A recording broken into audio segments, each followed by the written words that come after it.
Good afternoon, everyone.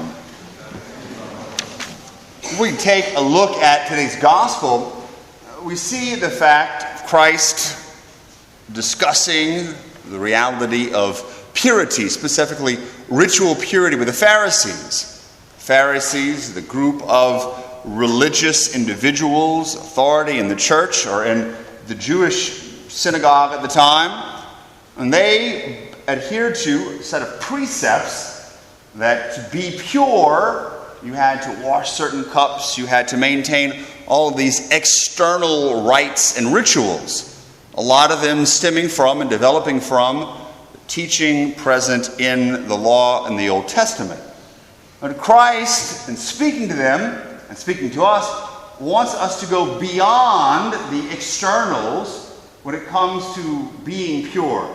The fact of the matter is, what really renders someone pure or impure is something internal rather than external, something that springs from our hearts. So Christ, in Christian morality, is asking us to look inside, to realize what makes us pure or impure comes from our hearts, from our attitudes, our dispositions, not just our actions or these things that we do externally. Christ focuses on the heart. Particularly, he gives a list of different sins towards the end of the gospel, things that spring from the heart. Today, I want to focus on just one of them, and that is the sin or the vice of unchastity. What is chastity? Chastity is a type or a brand of temperance. Temperance as a virtue is the ability that we have to control ourselves, chastity specifically, to control our sexual inclinations and our sexual desires. And it's something that is primarily internal. Jesus in the Sermon on the Mount says, "You've heard it say, 'Do not commit adultery.' But I say, don't even look at a woman lustfully in your heart, because in doing so, you're committing adultery with her in your heart." There we see Jesus again moving from the external to the internal, because it's quite possible to have someone who is fulfilling that law, not committing adultery in their bodies, but their hearts are filled with perversion and with lust. Jesus wants us to be not only pure of body, but more importantly, pure of heart with our intentions by maintaining the chastity of the heart. Now, most of us here, particularly those young people, for most of your lives, heard about the importance of chastity, of remaining chaste. But why is it exactly that we as humans and as Christians are called to be chaste? Why specifically is chastity so important? For a number of reasons. First and foremost, because of the dignity of the human person. We as humans are ends in ourselves. We should never be treated or treat others as pure objects for our sexual desire. And so whenever we allow unchastity or lust to take over, we use or treat or see other people as objects, not as persons created in the image and likeness of God. Objects there to satisfy our own desires. Number two, unchastity contradicts the gift of self. John Paul II talks about that spousal meaning of the body, that the body is meant for gift, that we are called to give of ourselves. And so we understand the unchaste person uses their body and others' bodies as means for satisfaction and amusement, not focusing on the gift of self. But even more, if we allow that intemperance and that unchastity to reign, then we're not able to give of ourselves. This may seem like a silly example, but imagine that I have a bunch of puppies that I want to give you.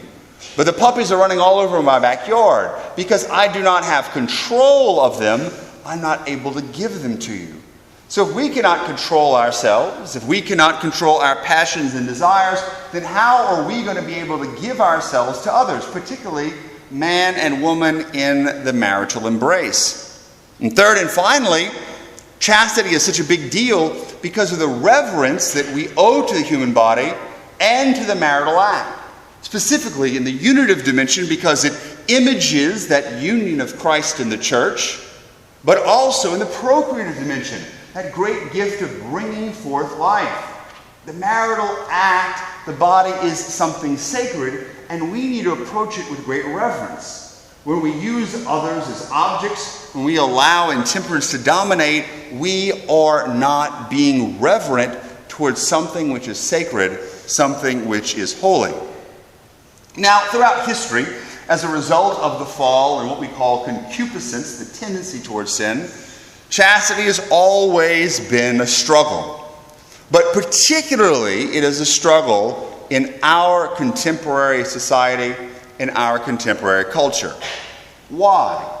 Because of the pervasive eroticism that we see in our culture, mainly through the mass media. Everywhere we go, things are sexualized. Things are reduced to this lowest common denominator. And we see it everywhere. It's almost impossible to be able to avoid it. Particularly because of the presence now, and it's increased over the course of the past 15 years, of internet pornography. And that particular vice is the one that we are going to discuss today as the greatest threat to chastity that individuals in the world face today. Many men, particularly men under the age of 25, are in bondage to this. Their freedom, their wills are constrained because they have become, as we'll see, addicted in a real way. This is a very, very sensitive subject, and actually I think it's the first time as a priest that I've actually preached on this subject. I'm going to do it as prudently, but as directly as possible, because it is a pandemic, yet so many people either A, don't acknowledge it, or B, don't want to acknowledge it, to pretend that it's not there. And that's very, very dangerous. So we have to ask ourselves, why exactly is looking at or producing impure images gravely morally objectionable? The Catechism gives us two main reasons. The first is that it takes something private, something intimate, the love shared between a man and a woman, and puts it on public display. John Paul II would say that it crosses over or oversteps the boundary of shame. Shame as a phenomenon is there to keep private, to keep safe that which is the most intimate and that which is the most sacred. But in this impure image, we put this out for display, totally disregarding the value of the human body, totally disregarding the value of the human person. And that's the second reason that the Catechism says is problematic, because it contradicts, as we've already seen in chastity or unchastity, it contradicts the dignity of the person, particularly treating women as objects, reducing them to a certain anonymity, to be consumed, to be manipulated, to be used for a person's own desire and fulfillment of their base pleasure. Someone I know said, the problem with impure images isn't that it shows too much, but that it shows too little. Too little of the person, too little of the individual created as the image and likeness of God, destroying and removing the dignity of the person.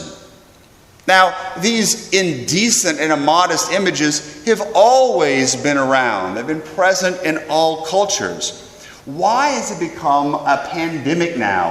Why has it become such a pervasive problem in our culture? Well, I think mainly because of technology and the mass media. We have the ability now to perfect these images, to make them even more realistic, particularly when it comes to video and film, and now it is easily accessible. Imagine someone thinking 50 years ago that you could pull out a phone and have access to whatever you want to see, whenever it is, and wherever you are. It's everywhere and so easily accessible. And out of weakness, people tend to seek those things which are easily accessible. But another reason, and this is a bit more spiritual, is that I've talked about it before a couple of years ago, that the predominant vice that many Americans suffer from is not necessarily wrath or lust, but instead sloth. Sloth not as laziness, but sloth as a spiritual apathy. Not having a real passion for the spiritual life. Saying, well, as long as I get my Mass done on the weekend and I say grace before meals, then I'm fulfilling my spiritual duties. But no, our main goal, our main desire should be to please the Lord, to find joy and happiness in Him. But if we become bored with our spiritual life, then we are going to seek joy and happiness in other areas. These illicit pleasures that will satisfy our wandering minds. And so people in a very slothful, spiritually apathetic society will tend to gravitate towards these types of illicit amusements and pleasures. But also, this is very interesting, because of our materialistic and consumeristic society, do we see such a prevalence of indecent imagery. I got this insight from reading an article a while back on the NPR website, that pornography is the sexuality of a consumeristic society. Because what it does is it takes that sacred thing, it takes the human body, it takes the marital act, and reduces it to a commodity. Something that can be used, something that can be consumed, something that can be bought or sold. You know that specific industry profits every year over $100 billion. That is much more than even Hollywood makes in a year. All taking something which is holy, something which is intimate, and reducing it to something which can be bought or sold. But again, this is about gift. It's not about commodification or consumer purchasing or selling. So, the prevalence of this, particularly through the internet and the mass media, has had a big impact on our society, on our families, and on individuals. One of the big things that we've learned in the tradition of the church is that lust, once it allows itself to dominate in a person's life, can really stand as a barrier for faith. It clouds the mind. We're living more, as St. Paul says, by the flesh rather than the spirit. So as a result, our faith struggles. It's difficult or more difficult to believe, adding insult to injury already in the spiritually apathetic environment in which we live.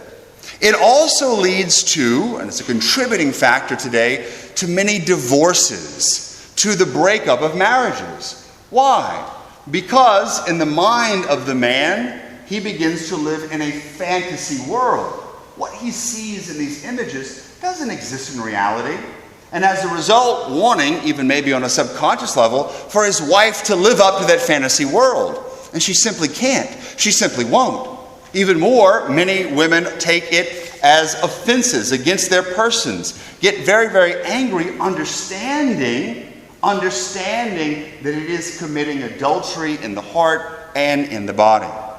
But most importantly, the biggest significant impact it has in society is that it is addictive. Addictive as any drug. Studies will show, you can go on the internet and read it, it rewires the brain. So many people have become addicted to this reality because it's become so easily accessible in our culture. More and more young people are encountering it at a younger and younger age. I've spoken to teachers who know that kids in early as 3rd and 4th grade are beginning to consume this. And just like any other drug, it's much more dangerous and much more addictive when you begin to use it at a younger age. And so I would dare say that more than half of young men, about 50% today, are addicted in some way to looking at these impure images. And these millennials are passing into marriage, are passing into their vocations. It is going to have a tremendous, an even more tremendous effect unless we deal with it directly and are able to remedy the problem and help release so many of these men who are struggling and who are in bondage to this sin. So I'm here today not to condemn, but instead to offer hope, to say that God's mercy is infinite and there is a way, even though it is a long and difficult way, to find freedom. And I'll propose to you 3 very concrete ways, and then a 4th, how we can overcome or battle against this addiction, this reality in our society. Not proposing necessarily public policy, but talking about it on an individual level and on a spiritual level. First and foremost, Jesus is clear. If your arm causes you to sin, cut it off. Better for you to go to heaven missing an arm than go to hell with your whole body.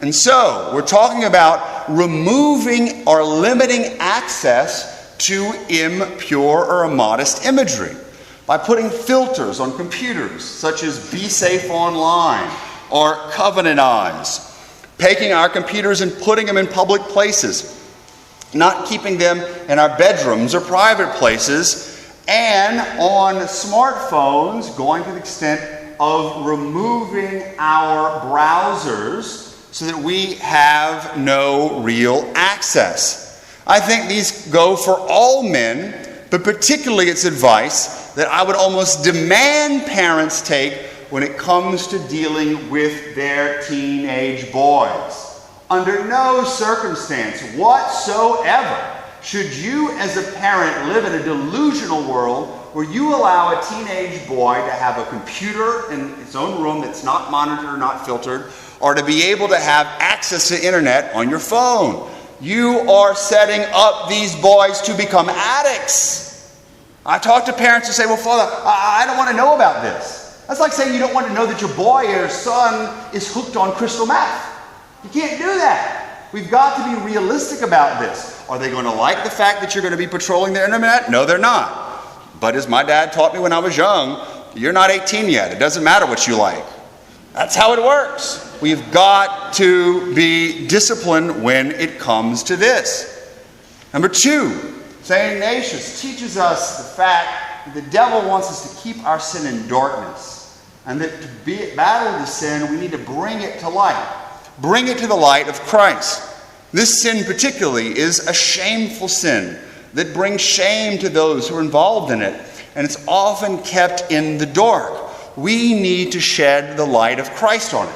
I'm not saying that you need to go to the corner of Rex Street and announce it to everybody, but instead, having accountability partners. It's one of the most effective remedies. By using programs such as Be Safe Online, Covenant Eyes, or X-Ray Church, you can use them on the computer or on the phone, that you have an accountability partner. And every week or 2, the objectionable sites that you've looked at are sent to that individual. I particularly think for husbands, their wives ought to be their accountability partners. And so the wives of the other individuals are not there to necessarily shame them, but to support them and hold them accountable to overcome this sin. And third and finally, we've got to realize that this is not a victimless sin. It's not a victimless incident. It seems to be that it's something that's private. It doesn't affect anyone. But women need to let men know how this hurts them, how they don't like to be objectified, how they consider it adultery, how it destroys and denigrates their self-image and self-worth. If a man can understand that simply looking at it does affect the women in his life that he loves, to realize the pain that it causes, he is going to be less likely to look at these immodest images. But most importantly, and this is what it all comes down to, we've got to go back to the words of Jesus, that purity comes from the heart. Impurity comes from the heart. We can do all of these external things, and they're very, very important, but if our heart is not pure, then it doesn't matter for anything. Blessed are the pure of heart, Jesus says, for they shall see God. And purity, we believe, is a virtue and a gift. A virtue which means it is a good moral habit, something we need to work on in disciplining ourselves, of becoming more temperate. But we also have to realize, because there is a spiritual battle going on, that we're not going to be able to win this battle alone. We are weak as individuals, and humans are going to fall. But to never get discouraged, particularly those individuals who find themselves in a state of addiction, to accept and embrace the weakness, never presume on God's mercy, but to always go to confession and pick ourselves up and to press forward. Even more so in our own weakness, realizing that we need to depend on God's grace. And that's where we come to understand purity as a gift of the Spirit, that we ought to be praying diligently for purity as a gift given to us, that purity of heart. Prayer specifically, the rosary, and prayer to our Lord in the Blessed Sacrament. I know somebody, an individual, who told me that they struggles with this lust of the heart. And he goes to receive communion, and every time he receives communion, he asks the Lord Jesus to give him Jesus' eyes and his heart so that he can remain pure until the next time he comes to receive communion. He draws that spiritual strength from the gift, allowing the Lord and the Spirit to transform his heart and to give him that pure heart. So, in conclusion, this message of chastity, particularly looking at the different struggles we as a society face, are not here. Jesus is not here to condemn, to beat people down, or to give them something which is simply impossible to do. Giving us, though, a call, a challenge to live that purity of heart, to live radically in a world tainted by sin, and as the second reading today says, not to allow ourselves to be conformed to the world. It is a message of mercy. It is a message of hope. And indeed, if we live out that purity of heart, to have chaste lives, to allow our morality to flow from within, we believe in the Lord's promise that we shall see God. Amen.